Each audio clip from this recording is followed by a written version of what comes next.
Cette histoire se passe en Irlande, en 1705. Margory MacCall était une femme aimée et respectée.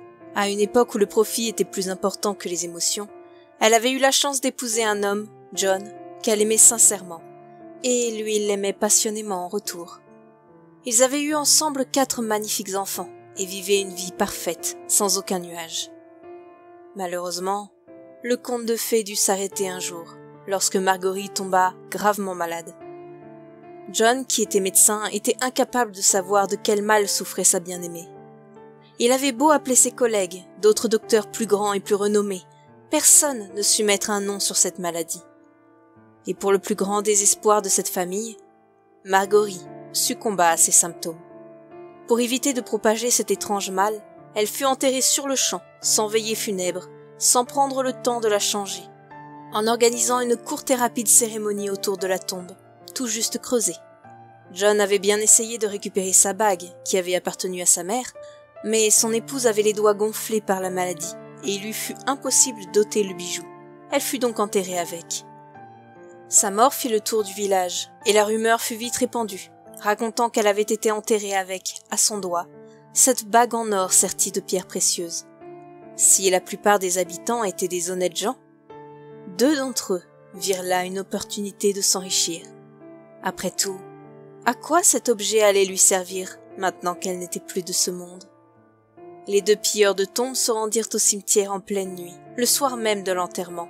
Sans la moindre once de respect pour la défunte, ils commencèrent à creuser la terre encore fraîche. Cela, personne ne s'en rendit compte, pas même le pauvre époux écroulé de chagrin à la table du repas funéraire, en l'honneur de sa femme. La famille était réunie, en silence. Margory était tant aimée de tous. Sa perte, aussi brutale, était particulièrement douloureuse.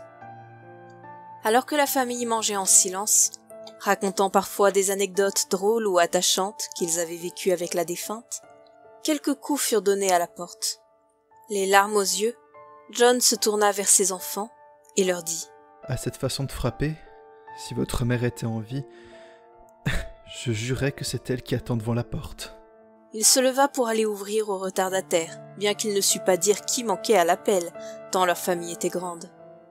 Et quelle ne fut sa surprise en découvrant sur le seuil son épouse, dans sa chemise de nuit couverte de terre, les cheveux en bataille et une main ensanglantée. Le pauvre cœur de l'époux ne supporta pas cette soudaine vision, et il s'écroula, foudroyé par une crise cardiaque. Il ne s'agissait pourtant pas d'un fantôme. Lorsque les 2 voleurs avaient tenté de retirer la bague, voyant que celle-ci ne bougeait pas, ils avaient décidé de couper le doigt de la défunte pour récupérer l'anneau plus facilement. Par la soudaine douleur et la perte de sang, Margory s'était alors réveillée du coma léthargique dans lequel sa maladie l'avait fait tomber. Elle s'était relevée et avait marché jusque chez elle. Les pilleurs, eux, avaient subi le même sort que le pauvre mari, littéralement mort de peur en la voyant sortir de sa tombe.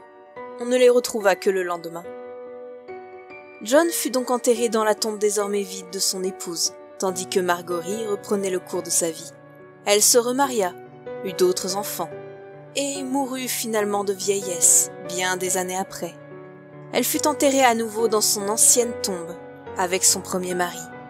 Aujourd'hui encore, au cimetière Shankill à Lurgan en Irlande, sa tombe peut toujours être visitée.